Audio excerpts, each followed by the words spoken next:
Blood on Their Hands, The Racist History of Modern Police Unions.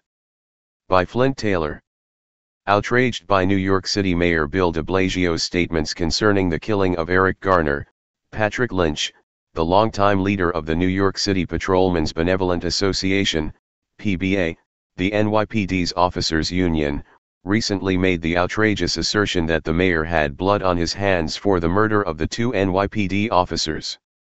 In Milwaukee this past fall, the Police Association called for, and obtained, a vote of no confidence in MPD Chief Ed Flynn after he fired the officer who shot and killed Dontre Hamilton, an unarmed African American.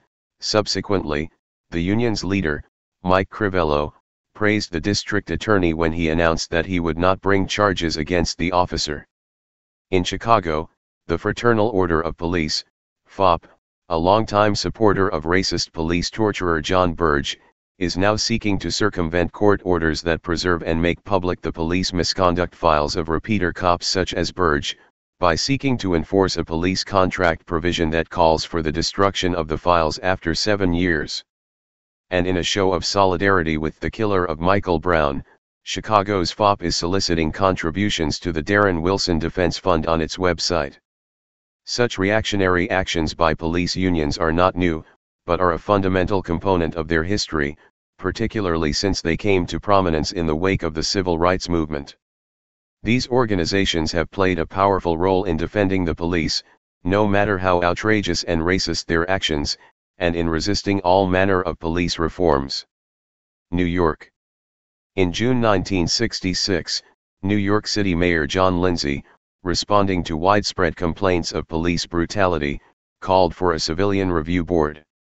5,000 off-duty NYPD cops rallied at City Hall in opposition, and the head of the PBA, leading the campaign against civilian review, intoned that "I am sick and tired of giving in to minority groups, with their whims and their gripes and shouting. Any review board with civilians on it is detrimental to the operations of the police department." Invoking the specter of increased crime, the PBA mounted a massive public relations campaign against the measure, and it was defeated in a referendum that year. In 1975, in response to proposed budget cuts that included police layoffs, the PBA ordered a rampage through the city's Black and Puerto Rican communities, with thousands of off-duty cops waving their guns, banging on trash cans, and blowing whistles for several nights until Mayor Abe Beame obtained a restraining order. 10 years later, after Mayor Ed Cook revived the issue of civilian review in the wake of a white cop killing Eleanor Bumpers, an elderly and mentally ill black woman, the PBA again condemned the idea, staged a work slowdown in response to the attempted prosecution of the officer, Stephen Sullivan, and pressured Cook into reinstating Sullivan even though he had been criminally charged with the killing. In 1992, when David Dinkins, the first, and only, African-American mayor of New York City sought to implement a civilian review agency to investigate allegations of police misconduct, the PBA organized another City Hall rally in protest. This time, the crowd of officers numbered 10,000, with PBA members hurdling barricades, jumping on cars, blocking the Brooklyn Bridge and kicking a reporter. Some of the rally's participants carried signs showing Dinkins with a bushy afro haircut and swollen lips, with racist slogans, including ones that ridiculed him as a washroom attendant. In the mid-1990s, the independent Mullen Commission, appointed by Mayor Dinkins to investigate police corruption, documented widespread police perjury, brutality, drug dealing and theft in the NYPD, and found that by advising its members against cooperating with law enforcement authorities, the PBA often acts as a shelter for and protector of the corrupt cop. These findings were seconded by senior NYPD officials and prosecutors who were quoted by the New York Times as saying that they would continue to have trouble rooting out substantial numbers of corrupt officers as long as the PBA resists them. The Times further quoted these officials as complaining that the PBA, fortified with millions of dollars in annual dues collections, is one of the most powerful unions in the city. As an active lobbyist in Albany and as a contributor to political campaigns, the PBA has enormous influence over the department and is typically brought in for consultations before important management decisions are made. In the Abner Luema case, the PBA's role extended beyond reactionary advocacy and agitation to active participation in a conspiracy to cover up the brutal crimes of its members. In 1997, an NYPD officer sexually assaulted Luema in a precinct station bathroom by violently shoving a broken broomstick into his rectum. His attacker and 3 of his police accomplices were charged with criminal civil rights offenses. Evidence in the criminal proceedings revealed that a PBA official had chaired an early meeting with the implicated officers, one of whom was a PBA delegate, at which they fabricated a false story designed to exonerate one of the conspirators. Even after the officers were convicted, the PBA continued to defend the officers, both publicly and with financial support, and to advocate for them with their fabricated version of events, with none other than Patrick Lynch claiming that people with a political agenda have fanned the flames of this incident, leading to an innocent man being punished beyond belief. More recently, Lynch and the PBA, together with the NYPD Sergeants and Captains Associations, after condemning federal Judge Shira Skindlin's order that sharply limited the NYPD's discriminatory stop and frisk policies, unsuccessfully sought to appeal her order after Mayor de Blasio made good on his campaign promise not to appeal. And this past year, confronted with another indefensible case of NYPD violence, PBA President Lynch again went on the offensive. In August, after the medical examiner determined that Eric Garna's death at the hands of Officer Daniel Pontalio was a homicide by means of a chokehold, Lynch declared that the examiner was mistaken in finding that the death was a homicide, and that he had never seen a document that was more political than that press release by the medical examiner. In a classic case of double talk, he further asserted that it was not a chokehold. It was bringing a person to the ground the way we're trained to do to place him under arrest. He chastised Mayor de Blasio for not supporting New York City police officers unequivocally. In December, Lynch praised the Staten Island grand jury's decision not to charge Pontalio, while accusing Garner of resisting arrest, brushing off 2 police misconduct lawsuits, one for sexual assault during a search brought against Pontalio, and idolizing him as literally an Eagle Scout, a model cop, and mature officer. And once again, the PBA unleashed a work slowdown in further protest of Mayor de Blasio that lasted several weeks. Chicago. In Chicago, the Fraternal Order of Police, which represents CPD patrol officers, has a similarly notorious history. Handmaiden to the rioting cops who indiscriminately and brutally beat demonstrators at the 1968 Democratic Convention, the FOP held a reunion of their 1968 troops in 2009 at the FOP Lodge. They proudly displayed pictures of some of the wanton police brutality on their website and, in an attempt to rewrite history, and the Walker Report's findings of a police riot, trumpeted that the time has come that the Chicago police be honored and recognized for their contributions to maintaining law and order and for taking a stand against anarchy. The Democratic National Convention was about to start, and the only thing that stood between Marxist street thugs and public order was a thin blue line of dedicated, tough Chicago police officers. In the 1970s and 1980s, the FOP, demonstrating its reactionary and racist essence within its own ranks, aligned itself against the forces that were fighting to bring affirmative action to the CPD. The Afro-American Patrolmen's League led the battle and was confronted in their legal struggle at every turn by disgruntled white officers and the FOP. In 1990, the Chicago City Council passed a resolution that declared December 4 Fred Hampton Day.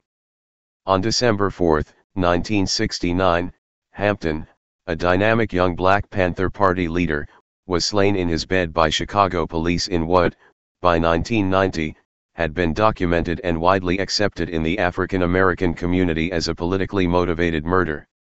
Surprisingly, Mayor Richard M. Daley did not oppose the resolution. But the FOP most certainly did. FOP President John Deneen launched a lobbying campaign to repeal the resolution, publicly belittled the BPP service programs and slandered Hampton, who was considered to be a martyr by many African Americans and activists, as a person who dedicated his life to killing the pigs. History repeated itself in 2006 when, after the City Council unanimously voted to rename the block where Hampton was murdered Chairman Fred Hampton Way, FOP President Mark Donohue organized the families of slain CPD officers to lobby for its rescission, while publicly voicing his COP membership's outrage and disbelief at the decision. In the early 1990s, the FOP began its campaign, which it continues to pursue to this day, of defending John Burge and his fellow police torturers. In November 1991, the emerging evidence of a pattern of police torture by Burge and his cadre of all too willing enforcers compelled the city of Chicago to initiate administrative proceedings before the Chicago Police Board in order to fire Burge and two of his co-conspirators for the brutal electric shock torture of Andrew Wilson. Since the city was no longer financing the torturer's defense, as it had in the civil rights damages case brought by Wilson, the FOP stepped up and gladly assumed responsibility. The FOP and its spin-off organization, the Burge-O'Hara Euclides Family Fund Committee, BOY, then set out on a campaign that sought not only to raise money for the defense, but also to viciously attack Burge's victims and the lawyers from the People's Law Office, including myself, who had brought much of the damning evidence to light.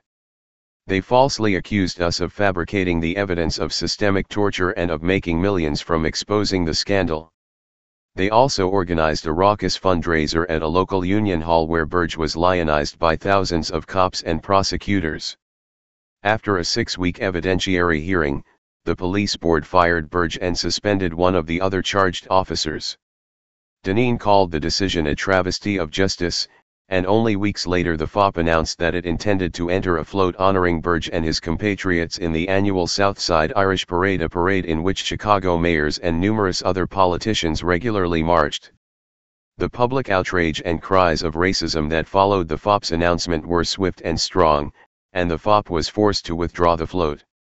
A few years later, a federal judge, quoting Martin Luther King's letter from a Birmingham jail, ordered that a number of police files that documented the systemic nature of the torture with all its pus-flowing ugliness be released to the natural medicines of air and light.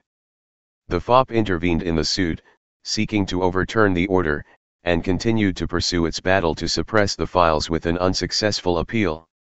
In 2008, the FOP again became actively involved in defending Burge after he was indicted for perjury and obstruction of justice for lying under oath about whether he tortured African American suspects.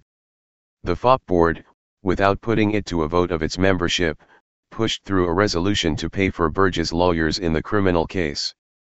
Defending its decision, FOP President Mark Donohue asserted that Burge, despite the more than 100 documented cases of torture that had been amassed against him over the years, had been unfairly tarnished by allegations from criminals, and that politicians and lawyers for Burge's victims had fueled a media hysteria which caused John Burge to be the poster child of alleged police torture in the city for an entire generation. Invoking what can be described as the FOP's unrepentant motto, Donohue vowed that it will stand with the police officer every time. A group of African American officers unsuccessfully challenged the decision in court, stating, "We do not support torture. We do not condone torture. We do not embrace torture. We will never support that type of behavior on the department." In 2011, Burge, despite his high-priced FOP-financed defense, was convicted of 3 felonies and sentenced to 4.5 years in federal prison. Nonetheless, the Police Pension Board, which was comprised of 4 former or present CPD officers and 4 civilians, voted 4-4 on the question of whether Burge should be stripped of his pension, which he had been receiving since 1997. By law, the tie was resolved in pensioner Burge's favor. Illinois Attorney General Lisa Madigan filed suit, seeking to reverse the decision, and the FOP defended the ruling, with an FOP-financed private lawyer arguing on behalf of Burge. The case was appealed all the way to the Illinois Supreme Court, which, in a 4-3 decision this past summer, ruled in favor of Burge and the Pension Board. This appalling history is not limited to New York, Chicago, or Milwaukee by any means. Other notable examples include Detroit in the mid-1970s, where the Detroit Police Officers Association challenged police reforms and affirmative action initiatives which sought to stem rampant police brutality against African Americans with a lawsuit. After it lost its case, it orchestrated a police riot. In Los Angeles in the early 1990s, African-American Mayor Tom Bradley condemned the state court jury verdict which absolved LAPD officers of criminal charges for brutally beating Rodney King, by stating that the verdict will never blind us to what we saw on that videotape, and further stated that the men who beat Rodney King do not deserve to wear the uniform of the LAPD. In response, the LA Police Protective League reacted with a vengeance that, according to Police Chief Richard Riordan, lasted for years. And more recently, in Seattle, the Police Officers Guild mounted a verbal attack on then-Mayor Michael McGinn after he stated, in response to the shooting of a Native American word carver, that the Seattle police force had no place for officers who did not share his commitment to racial justice. Whether unions which represent police officers, correctional guards, and other law enforcement officers are the same kind of workers' organizations as other unions, which can potentially be used to further the interests of the working class as a whole, has been vigorously contested by many progressives and leftists over the years. But the disturbing history of these powerful organizations makes it very clear that they mirror and reinforce the most racist, brutal and reactionary elements within the departments they claim to represent and actively encourage the code of silence within those departments.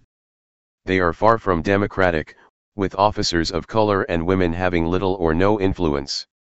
In truth, police unions further the all too accurate conception that the police are an occupying force in poor communities of color, and are antithetical in principle and action to the progressive principles of the labor movement. Flint Taylor. Hey Charlotte County, this is Charlotte County Cop Watch, and I'd like to thank you for all your years of support through the years. As a result, this channel has grown and allowed me an equity partnership in carmarshal.com. Please take the time to check them out. They help you buy and sell your next car, even have a negotiating tool to save you from the hassle of haggling with multiple dealers. The link is in the description below. Please click and help support and give if you can too through PayPal or Patreon. Thanks again.